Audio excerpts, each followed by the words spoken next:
ಯಾರ ಮನಸ್ಸು ಕೆರಳಿಸೋದಿಲ್ಲ, ಅರಳಿಸ್ತಾರೆ ದಾಸರು. ಇದು ಅಂದರೆ ಜಟಿಲವಾಗಿರುವಂತಹ ವಿಷಯಗಳನ್ನು ಸುಲಭವಾದ ರೀತಿಯಲ್ಲಿ ನಮಗೆ ತಲುಪಿಸುವಂತಹ ದೊಡ್ಡ ಕಾರ್ಯವನ್ನು ದಾಸ ಪರಂಪರೆ ಅಪರೋಕ್ಷ ಜ್ಞಾನಿಗಳು ನಮಗೆಲ್ಲ ಮಾಡಿಕೊಟ್ಟು ಬಹಳ ಉಪಕಾರವನ್ನು ಮಾಡಿದ್ದಾರೆ. ಇವತ್ತು ಉಡುಪಿಯ ಶ್ರೀಕೃಷ್ಣ ಪರಮಾತ್ಮನ ಹಾಡು ಕೇಳಿದರೆ ಉಡುಪಿಗೆ ಹೋಗ್ತೇವೆ, ತಿರುಪತಿ ತಿಮ್ಮಪ್ಪನ ಹಾಡು ಕೇಳಿದರೆ ತಿರುಪತಿಗೆ ಹೋಗಿ ಕೊಡ್ತೇವೆ, ಪಂಡ್ರಾಪುರದ ಹಾಡು ಕೇಳಿದರೆ ಪಂಡ್ರಾಪುರಕ್ಕೆ ಹೋಗ್ತೇವೆ. ಹಾಗಾದರೆ ಅಲೌಕಿಕವಾದ ಒಂದು ಹಾಡಿನಿಂದ ಆ ಸ್ಥಳಕ್ಕೆ ನಾವನ್ನು ಕರ್ಕೊಂಡು ಹೋಗ್ತಾ ಇದ್ದಾರೆ ಅಂದರೆ ಎಂತಹ ಅದ್ಭುತ. ನಾವು ಉಡುಪಿಗೆ ದೇಹತಃ ಹೋದ್ರೇ ಅಷ್ಟು ಸಂತೋಷ ಆಗೋಲ್ಲ ನಮಗೆ, ಯಾಕೆಂದರೆ ಅಲ್ಲಲ್ಲಿ ಮನಸ್ಸು ಮಾಡಿಬಿಡ್ತೇವೆ. ತಿರುಪತಿಗೆ ಹೋದಾಗ ಬೇರೆ ಬೇರೆ ಕಾರ್ಯಗಳೇ ಜಾಸ್ತಿ ಇರ್ತದೆ. ಆದರೆ ಕೂತಲ್ಲೇ ನಮ್ಮನ್ನು ಆ ಹಾಡಿನ ಮೂಲಕ ನಮ್ಮನ್ನು ಆ ಕ್ಷೇತ್ರಕ್ಕೆ ಕೊಂಡೊಯ್ತಾರೆ ಅಂದರೆ ಅದು ದಾಸರಲ್ಲಿ ಮಾಡಿದ ಆ ವಾಕ್ಯ ಪದಪ್ರಯೋಗಗಳು, ಹೇಳಿರುವಂತಹ ಅಪರೋಕ್ಷ ಜ್ಞಾನಿಗಳ ಒಂದು ತತ್ವ ಎಂಥದ್ದು ಅಂತ ನಾವು ತಿಳಿಬೇಕಾಗ್ತದೆ. ಎಷ್ಟು ತರಹದಲ್ಲಿ ಸುಳಾದಿಗಳು, ಉಗಾಭೋಗಗಳು, ಈ ಕಡೆ ಮುಂಡಿಗೆಗಳು, ನಾನಾ ತರಹದ ರೀತಿಯಲ್ಲಿ ಒಂದೋ ಎರಡೋ ಈ ರೀತಿಯಾಗಿ ನಮಗೆ ಅನುಗ್ರಹವನ್ನು ಮಾಡಿದ ಮಹನೀಯರಾಗಿದ್ದಾರೆ. ಅದರಲ್ಲಿ ನಮ್ಮ ಪುರಂದರದಾಸರ ಎಲ್ಲ ಕೀರ್ತನೆಗಳು ಎಂಥದ್ದು ಅಂತ ಹೇಳುವಾಗ ಇದು ಕೀರ್ತನೆ ಅಲ್ಲ, ಕೇವಲ ಹಾಡಲ್ಲ, ಉಪನಿಷತ್ತು ತುಂಬ ಆಳವಾದ ಅರ್ಥ, ಗಹನ ಗಂಭೀರವಾಗಿರುವಂಥದ್ದನ್ನು ಉಪನಿಷತ್ತು ಅಂತ ಕರೀತದೆ. ನೀವು ನೋಡಿರ್ಬೋದು, ಈಶಾವಾಸ್ಯ, ಕೇನ, ಕಟ, ತಲವಕ, ನಾನಾ ಥರದ ಉಪನಿಷತ್ತುಗಳಿದೆ. ಎಷ್ಟು ಆಳವಾದ ಅರ್ಥವನ್ನು ಕೊಡುವ ಮೂಲಕ ಶ್ರೀಮದ್ ಆಚಾರ್ಯರು ಅದಕ್ಕೆ ಭಾಷ್ಯಗಳು, ಅನೇಕ ಜನ ಅಪರೋಕ್ಷ ಜ್ಞಾನಿಗಳು ಟೀಕ ಟಿಪ್ಪಣಿಗಳನ್ನೆಲ್ಲ ಬರೆದಿದ್ದಾರೆ. ಹಾಗಾದರೆ ಆಚಾರ್ಯರ ಅಂತಹ ಅಪೌರುಷೇಯವಾಗಿರುವ ಹೆಸರನ್ನು ದಾಸರು ಬರೆದ, ಪುರಂದರದಾಸರು ಬರೆದ ಕೀರ್ತನೆಗಳು ಉಪನಿಷತ್ತು ಅಂತ ಹೇಳಿದ್ದಾರೆ ಅಂದರೆ ನಿಜವಾಗಲೂ ಅದರ ಉದ್ದಗಲ ಎಂಥದ್ದು ಅಂತ ನಾವು ಅರ್ಥ ಮಾಡಿಕೊಳ್ಬೇಕಾಗ್ತದೆ. ಇದರಲ್ಲಿ ಒಂದು ಮುಂಡಿಗೆಗಳು, ಇನ್ನೊಂದು ಅವರ ಒಂದು ಕೃತಿ, ಒಂದು ಸಂಕೀರ್ತನೆ. ನಾವೆಲ್ಲ ಏಳಬೇಕಾದ್ರೆ ಏಳು ನಾರಾಯಣನೇ, ಏಳು ಲಕ್ಷ್ಮೀರಮಣ, ಏಳು ಶ್ರೀಗಿರಿ ಒಡೆಯ ವೆಂಕಟೇಶ ಅಂತ ನಾವು ಹಾಡ್ತೇವೆ. ಅದು ನೋಡಲಿಕ್ಕೆ ಸುಲಭವಾಗಿರುವಂತೆ ನಮಗೆ ಅನ್ನಿಸ್ತದೆ. ಆದರೆ ಅದರಲ್ಲಿ ಆ ದಾಸರು ಎಷ್ಟು ಒಂದೊಂದೇ ಚಿಕ್ಕ ಚಿಕ್ಕ ಪದಗಳನ್ನು ಪೋಣಿಸಿ ಅದು ಹೇಗೆ ಮೆರುಗನ್ನು ಅದಕ್ಕೆ ಕೊಟ್ಟಿದ್ದಾರೆ ಎಂಬುದನ್ನು ನೋಡಿದರೆ ಅದು ನಿಜವಾಗಲೂ ಅವರ ಕೀರ್ತನೆಗಳು ಉಪನಿಷತ್ತು ಅಂತ ಹೇಳುವುದನ್ನು ನಾವು ಕಾಣಬೇಕು. ವ್ಯಾಸತೀರ್ಥರು ಕಂಡವರು, ಅವರು ಅದಕ್ಕೆ ಒಂದು ಮುದ್ರೆ ಒತ್ತಿ ಹೋಗಿದ್ದಾರೆ. ಆದರೆ ಅದು ನಮಗೆ ಅನಲೈಸ್ ಆಗಬೇಕಲ್ಲ, ಈ ರೀತಿ ಹೌದಪ್ಪ ಅಂತ ಅನಿಸ್ಬೇಕು ಅಂತಾದರೆ ಅಂತಹ ಕೀರ್ತನೆಗಳನ್ನು ನಾವು ಮಲಕು ಹಾಕಿದರೆ ಮಾತ್ರ ಗೊತ್ತಾಗ್ತದೆ. ಅದರಲ್ಲಿ ಮೊದಲು ಭಗವಂತನನ್ನು ಎಬಿಸುವಂತಹ ಒಂದು ಕೀರ್ತನೆ ಏಳಯ್ಯ ಬೆಳಗಾಯಿತು ಅಂತ ಶುರುವಾಗ್ತದೆ. ಅಯ್ಯ, ಅವನು ಎಲ್ಲರಿಗೂ ಕೂಡ ತಂದೆಯಾಗಿದ್ದಾನೆ, ಅಂತಹ ಭಗವಂತ ನೀನು ಏಳು ಅಂತ. ಇಲ್ಲಿ ಒಂದು ಪ್ರಶ್ನೆ, ಏಳು ಯಾರಿಗೆ? ಮಲ್ಕೊಂಡವನಿಗೆ ಹೇಳೋದು, ರಾತ್ರಿ ಇದ್ದವನು ಹೇಳಬೇಕು. ರಾತ್ರಿಯೇ ಇಲ್ಲದ, ನಿದ್ರೆಯೇ ಇಲ್ಲದ, ಮಲಗೇ ಇಲ್ಲದೆ ಇರುವಂತಹವನಿಗೆ ಏಳು ಏಳು ಅಂದರೆ ಹೇಗಾಗ್ತದೆ? ಭಗವಂತ ಅವನು ನಿದ್ರಾರಹಿತವ. ಅದರ ವಿಜಯದಾಸರು ಹೇಳುವಾಗ ನಿದ್ರಾರಮಣ, ಆಮೇಲೆ ನಿದ್ರಾರಮಣ ಅಂದಿದ್ದಾರೆ, ನಿದ್ರಾರಹಿತನೂ ಅಂದಿದ್ದಾರೆ. ಅಲ್ಲಿ ಆಗುವಾಗ ಬೇರೆ ಅರ್ಥ. ಯೋಗ ನಿದ್ರಾ ರಮಣ, ಭೋಗ ನಿದ್ರಾ ರಹಿತ ಅವನು. ಆದರೂ ಕೂಡ ಭಗವಂತನಿಗೆ ಎಲ್ಲಿ ನಿದ್ರೆ ಇಲ್ಲಲ್ಲ. ಹಾಗಾಗಿ ಏಳು ನಾರಾಯಣ ಅಂತ ಹೇಳಿದ್ದಾರೆ. ಇದು ಹೇಗೆ ಅಂತ ಕೇಳಿದರೆ, ಹೇಗೆ ಇದೊಂದು ಅನೂಚಾನವಾಗಿ ಒಂದು ಪರಂಪರೆ ಬೆಳ್ಕೊಂಬಂದಿದೆ.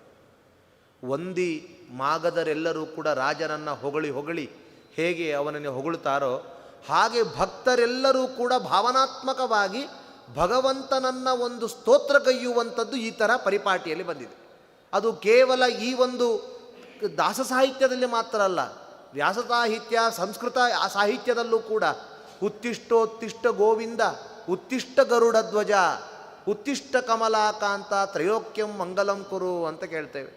ಸ್ವಾಮಿ ನೀನು ಹೇಳಪ್ಪ, ಈ ಜಗತ್ತನ್ನು ನೀನು ನೋಡಿ ಮಂಗಳವನ್ನಾಗಿ ಮಾಡು ಅಂತ ಅಲ್ಲೂ ಹೇಳ್ತೇವೆ. ಭಗವಂತ ನಿದ್ರೆ ಇಲ್ಲ, ಏಳು ಎಂಬುದು ಹೇಗೆ? ಯಶೋಧಾದೇವಿ, ವಾದರಾಜರು ಚೆನ್ನಾಗಿ ಹೇಳ್ತಾರೆ. ಯಶೋಧಾದೇವಿ ಒಮ್ಮೆ ಕೃಷ್ಣ ಪರಮಾತ್ಮನನ್ನು ತೂಗ್ತಾ ಮಲಗ್ತಾ ಇದ್ದಾಳಂತ. ನಿದ್ರೆ ಮಾಡೋ ಕೃಷ್ಣ ಅಂತ ಹೇಳಿದ್ಲು. ಕೃಷ್ಣ ಕೇಳಿದ, ನಿದ್ರೆ ಅಂದರೆ ಏನು ಅಮ್ಮ ಅಂತ ಕೇಳ್ತಾನೆ. ನಿದ್ರಾಂ ಆಶ್ರಯ ಕಿಂ ತದಾಶ್ರಯ ಫಲಂ ಭುಕ್ತಂ ವ್ರಜೇ ಜೀರ್ಣತಾಂ ನಿದ್ರಾ ಕಾಂಬ ನಿಮೀಲಿತಾಕ್ಷಿ ಯುಗಲ ಪ್ರಾಜ್ಞಂ ಯದಾ ಲಿಂಗತಿ.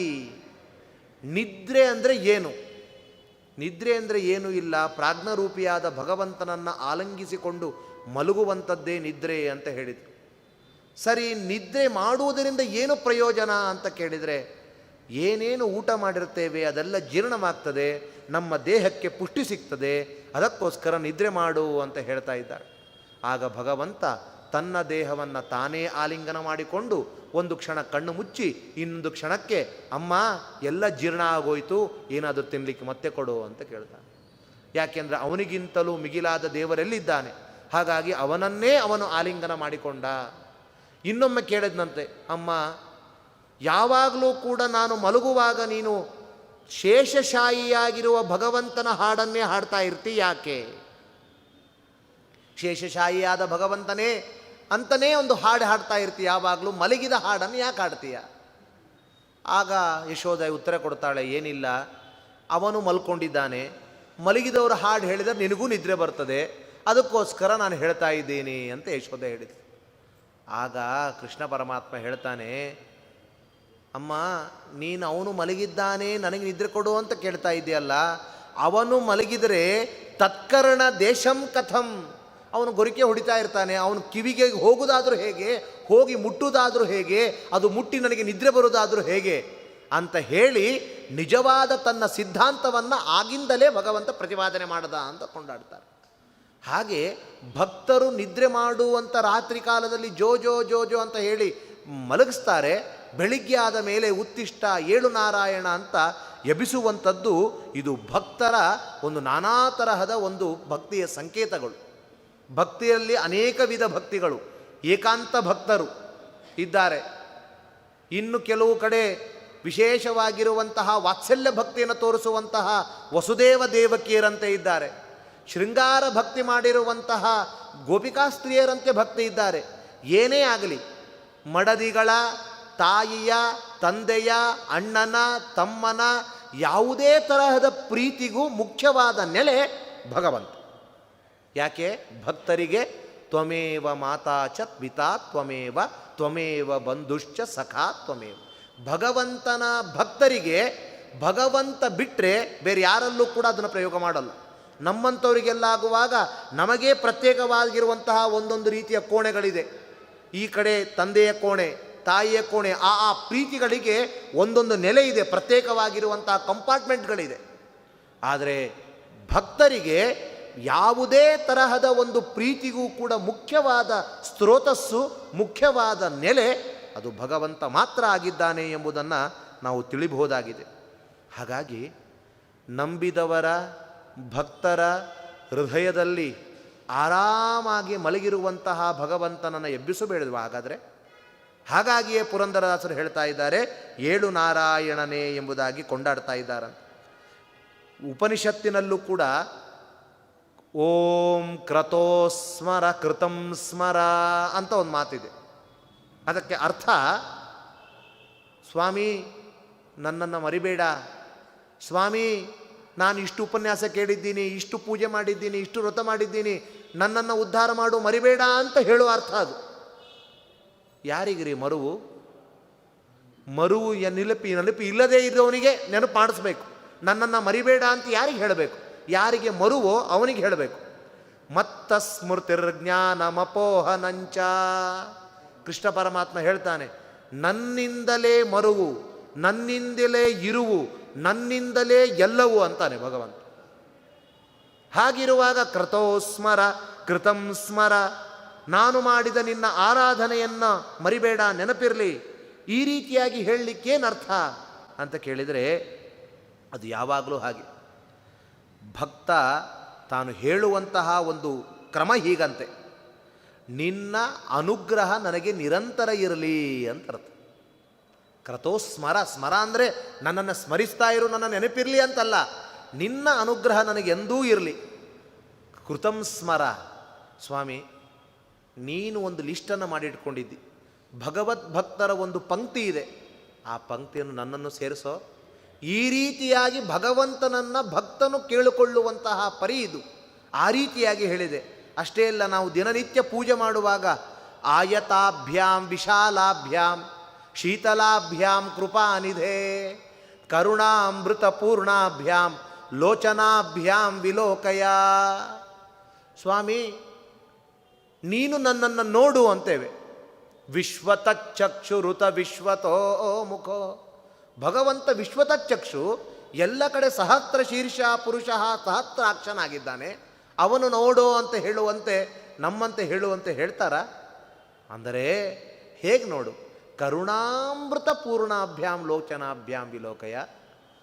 ನೀನು ನನ್ನ ಮೇಲೆ ಅನುಗ್ರಹೋನ್ಮುಖದಿಂದ, ಕರುಣಾಮೃತದ ಪೂರ್ಣವಾಗಿರುವಂತಹ ಲೋಚನದಿಂದ ನನ್ನನ್ನು ನೋಡು, ನಗಣ್ಯನಾದ ನನ್ನಂತಹ ಭಕ್ತನನ್ನು ನೀನು ಉದ್ಧರಿಸು ಎಂಬುದಾಗಿ ಹೇಳುವಂತಹ ರೀತಿಯಲ್ಲಿ ದಾಸರು ಕೂಡ ಸುಪ್ರಭಾತದ ಒಂದು ಸಂಕೀರ್ತನೆಯನ್ನು ಇದೇ ನಿಟ್ಟಿನಲ್ಲೇ ಮಾಡಿದ್ದಾರೆ.